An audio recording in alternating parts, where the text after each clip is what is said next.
are some ITKs who have corrected a lot of people who say he's flying into London and say he's actually in London. Who cares, as long as whether you're in Spain, Somalia, England, Sweden, as long as you're somewhere to sign that contract, confirm this. Who cares, people? Big up hand of Arsenal. Your services this summer have been appreciated. Viktor Gyökeres and his family in tears today when Berta congratulated them on the deal being complete. The player has already held tactical discussions with Arteta about his role. Medical tomorrow. See you at the announcement. See? Well, you'd imagine he's held tactical discussions already. This man deserves all our support, man. All our support. Apparently, he will sign for 63.5 million euros, 10 million euros in add-ons. The breakdown of the add-ons are every 20 games. I mean, Ben Jacobs, you can make this easier to understand. Every 20 games, I think this means 45 plus minutes, 1.25 M's, a limit of 5 million euros. Every 20 goal contributions, 500,000 up to a limit of 1 million. Every seasonal qualification for the Champions League league phase, 1 million euros up front, up to 4 million euros. Who cares? It's not our money, is it? Arsenal reach full Viktor Gyökeres agreement. Medical expected this weekend, said David Ornstein. So yeah, we've reached a full agreement with Sporting, which we've heard before. The Premier League side will pay an initial 54.8 million plus 10 million euros in add-ons. Gyökeres has been given permission to travel by Sporting as expected to undergo his Arsenal medical on Saturday. The 27-year-old will take the number 14 shirt at Arsenal, the number made iconic by the club's record goal scorer Thierry Henry, Mr. Vavavoom. Again, the Athletic reported on the 22nd of July that the clubs had agreed a deal in principle, but issues remained over the nature of add-ons. We're happy we're going through it. We've gone over that. Gyökeres was focused only on joining Arsenal, and despite late interest from elsewhere, he did not consider joining another club. The Swede's agent also waived his commission to help the switch while he's set to sign a 5-year contract. Gyökeres has been one of Europe's most in-demand strikers this summer after scoring 54 goals in 52 matches for Sporting last season and was identified as Arsenal's preferred centre-forward target. We finally beat those tacticals, man.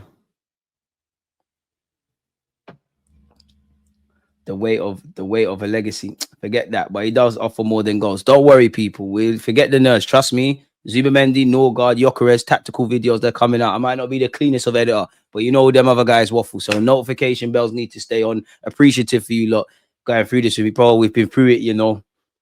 I must admit, that's why I probably sound like I'll just deep it. We've gone through it. We deserve Glock 14. I know Kenny Ken hates this, but we actually got a striker, people, man. We actually got a striker. Like, we actually like a proper striker. Proper striker. A man said, no, if DG never smiles like this unless he brings guys on the stream. Shut up, man. Bro, the tacticals need to sharpen. I'm probably the most biggest tactical on YouTube, but I'm just not a dickhead. Like, you gotta marry that with the eyes, mate. And bro, come on. And if it don't work, we flip him by another striker. Like, I know you don't want it to go down that route, but Liverpool spent bare peas on Darwin Núñez. It did not bang. They went and bought someone else. This is so irrelevant from the point, people. But this is, I don't even know why I'm mentioning this, but you've got Gyökeres, you've got Saka. I really wanted Frankfurt's Omar Marmoush. He could have slotted in off that left-hand side, but it's neither here nor there. Viktor Gyökeres battled to be Arsenal's striker of choice. That desire may prove a special power. There's no, bro, stop. This is another thing. There's too much nerds that do these articles. The mentality is everything. He's been doubted his whole life, like Didier Drogba and all them kind of strikers. He's got the hunger. Viktor Gyökeres may not have been Arteta's perfect profile to bring in a bolder, sharpened focus to Arsenal's front line. Sometimes you need to deviate away from the script. Haaland isn't Pep Guardiola's, in theory, principle kind of ideal striker. Flip him on the treble with him. Anyways, but he has emerged doggedly and determinedly over the summer as their target of choice. In many ways, that is an apt reflection of the player's broader footballing experience. A late bloomer who's had to dig deep into the reserves of his willpower and work ethic to break through barriers time and time again. Fuck it, you're Jamaican, man.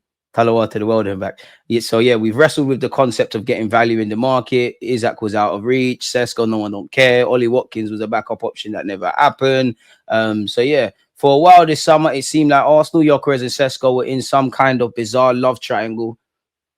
Hey, Gyökeres was was the gal that you said not to worry about. But while Sesko has been more standoffish, perhaps wondering whether he was too good a catch for this Fandango, Gyökeres has publicly opened his heart to him. I don't care about none of this. I'll be real, man. Listen, big up Gyökeres. At the end of the day, he's got a sense of mentality and a sense of urgency. It is now or never type stuff. And again, big up Hand of Arsenal. Yesterday, he did say people are well within their rights to have their own opinions and debate quality levels. But for me, he told Amarin, I want Arsenal. He told George Mendes, I want Arsenal. He told Sporting, I want Arsenal. He told Saudi, I want Arsenal. You could never, ever make me hate the man who had to console his parents and family that he had to do whatever it took to play for Arsenal Football Club. And we hope you smash it. Come on. Big up TM, but you need to stop crying as well. See, look at you. Crying too much, fam. Crying too much. Isak was Arsenal's top striker target this summer, but the deal was perceived as incredibly difficult and expensive. Listen, credit to Liverpool. No one don't care about that. Eze has told friends he's going to join Arsenal this summer. TBR Football understands Arsenal have now held discussions with Crystal Palace and the player about the move. Put the money down. And he's informed his friends he's joining them. Apparently, again, you need to pay the P's. Apparently, although Arsenal are hesitant to trigger Eze's release clause following a spending spree so far this summer, the Englishman has told friends that he will complete a move to the Emirates Stadium before the end of the summer transfer window.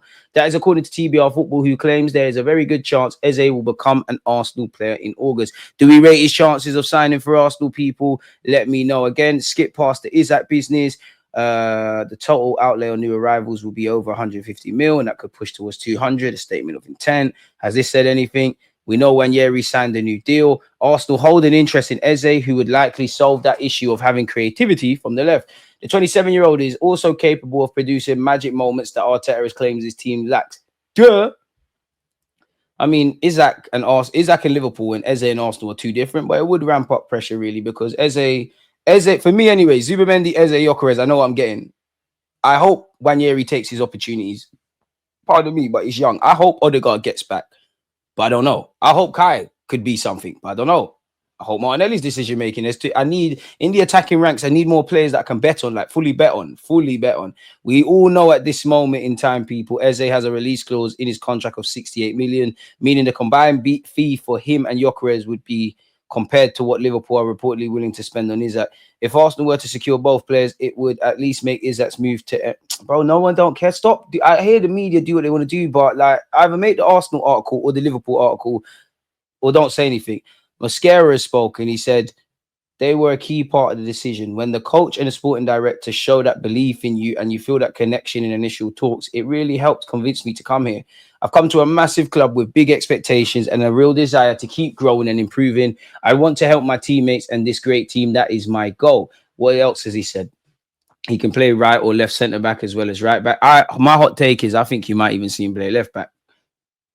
I think I'm quick and an agile player. I'm always focused. I feel I'm good at playing out from the back. My main position is at centre back, but I've also played at full back many times. I can play centre back on either side. I've also played on the left a few times this year, and that helped me improve my left foot. It's made me a better player. Fair enough. He said it's great. To be honest, I already had Arsenal in my mind around that time. At the end of the game, I was a centre-back and he came up front. So we had a few direct battles. It was all good. So I think he's speaking about bucking into Ethan Wanjeri. The Kroenke ownership prefer Arsenal to be fully responsible with no financial risk.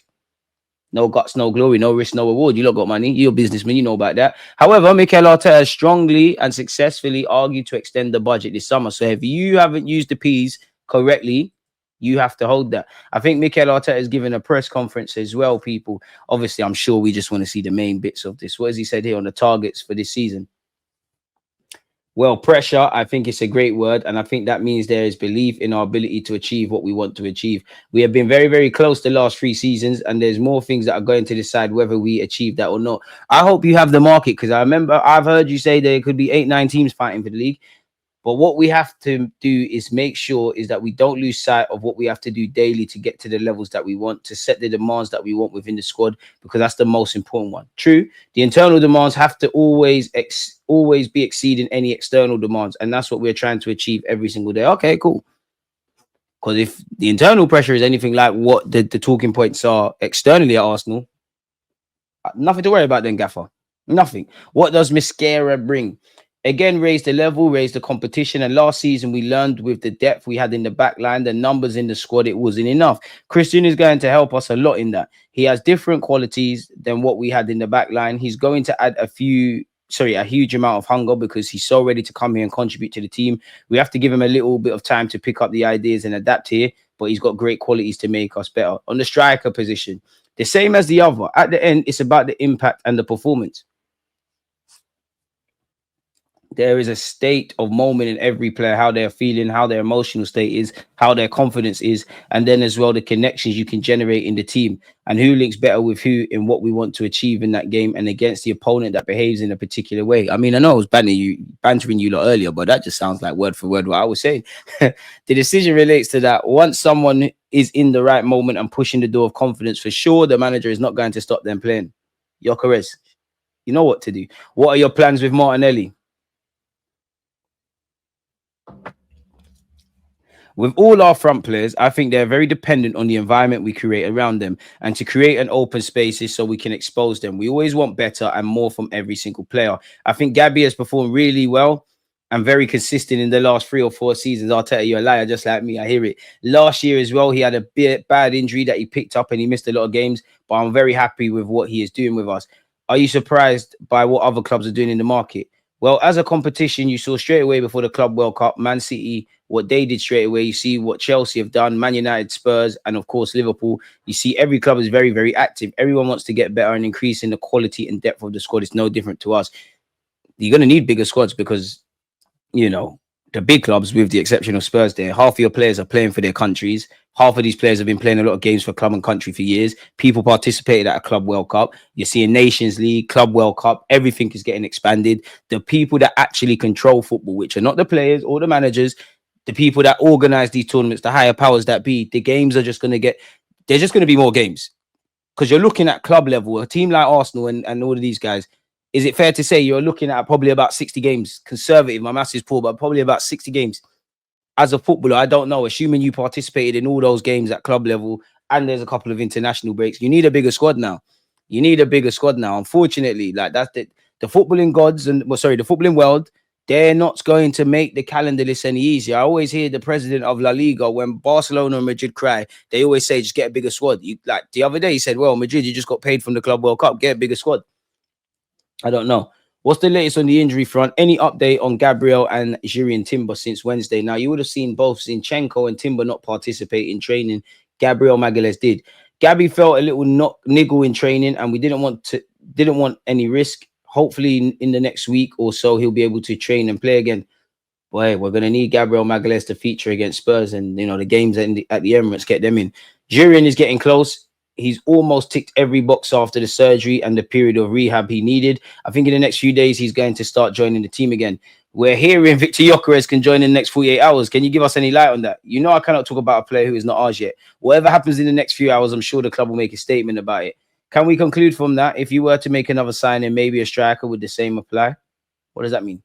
For sure, obviously, once we have finalized everything with a player, we want to integrate him with the team as quickly as possible. With Noni, it was impossible because he needed some time. I think he's going to take a short vacation than he deserves because he wants to join us straight away as soon as we're back. Again, back Noni, because he wanted to go with these lot to Singapore. Arsenal said, forget all of that. I think immediately is better so they can start to join the team, get to know each other and get the ideas we want to put out. On Mascara, obviously, we're excited to have him here, but exactly that, very, very happy to have him. He's a player we have monitored for a long, long time. He decided to join us, and we are very happy to have him. Fair play. So are we. Hope these guys can do the job. Is there any updates? I can't lie, man. There's no need for Arsenal to be next to Isaac, but I get engagement. Anything else? Doesn't look like that, but yeah, it is what it is, people. We'll just leave Gyökeres there. So yeah, what are you lot saying? That ends that part. Go on, Timber. Go on, Timber. Tell him to just wait one more season. Come on. Bigger is better. No put. Yeah. But where are you finding these pictures, man? You're weird. Gyökeres has done a madness to come here. Man said F2 mil, binned the moaning girlfriend, told the agent drop your fee, wants the 14 shirt. The guy's on smoke, tough mentality. He was in a lab.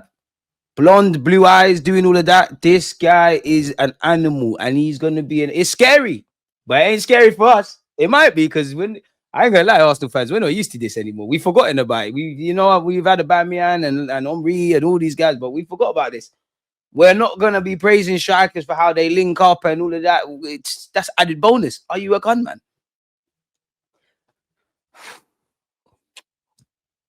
I'm actually happy, man. You and Zubimendi signings gas me, like actually gas me. Actually gas me. Actually gas me. Not only is he a gunman, he's a leader also. Exactly, like men, strong men, as they come here, as they told his friends. But if Eze told his friends, how did these lot know he's told his brethren? Gyökeres even told his supermodel actress Wag that he wants Arsenal. She can kick rocks if she's not on board. Come on, man, because he knows Arteta's a gallus. Look at Arteta's just getting all of these lot in relationships and they're breeding, bro. Gyökeres, bro, you got money and like you ain't got nothing to fear, my guy. Madueke knows Ruby Rose and that. Listen, there's Jones allegedly. No, I'm not involved. Gyökeres is going to be on smoke from when he lands. I love it. TH14 made a good point about XG. Havertz and Kane do not have the same XG, even if they're placed in the same situation. Exactly. And fuck the XG, because that is expected goals. Remove X. Gyökeres, like his initial, has the G, the goals. Forget all of that. We underspent in the front line. If Gyökeres doesn't work, we go again and create competition. Fair enough. What's your take on Isak waiting until the big club sign strikers before saying he wants to explore transfer options? Is that the case? Or is, I believe Liverpool clearly been talking to him for a while and they might have tried to do it how do I make it make sense? Like not the traditional way, but all right, we want him Newcastle, you're going to sell him. He's probably shown that I'm going to get my hands